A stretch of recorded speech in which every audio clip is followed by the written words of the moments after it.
গতকাল সন্ধ্যেবেলায় বিস্ফোরণে আমরা আমাদের সহনাগরিকদের হারিয়েছি। রক্তস্নাত দেশের রাজধানী দিল্লির বিস্ফোরণ কি আত্মঘাতী জঙ্গি নাশকতা? সব দিক খোলা রেখে দ্রুত তদন্ত এগিয়ে নিয়ে যাচ্ছে এনআইএ, এনএসজি, দিল্লি পুলিশ সহ একাধিক এজেন্সি।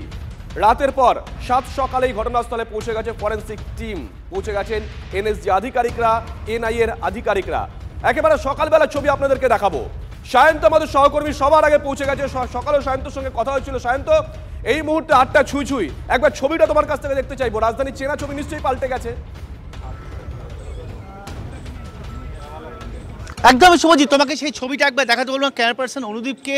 যেখানে ঘটনাস্থল সেই এলাকা কিন্তু সম্পূর্ণ ঘিরে ফেলা হয়েছে। তুমি দেখতে পাচ্ছ যে সাদা পর্দা দিয়ে গোটা ঘটনাস্থল ঘিরে রাখা হয়েছে।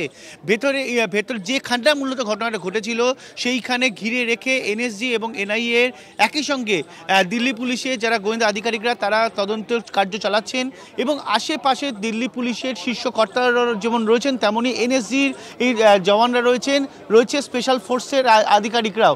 অর্থাৎ গোটা এলাকাটা কিন্তু ঘিরে ফেলা রয়েছে। দিল্লি কিন্তু রীতিমতো গতকাল রাতে যখন আমি এই দিল্লিতে এসে পৌঁছাই তখন কিন্তু রীতিমতো থমথমে ছিল।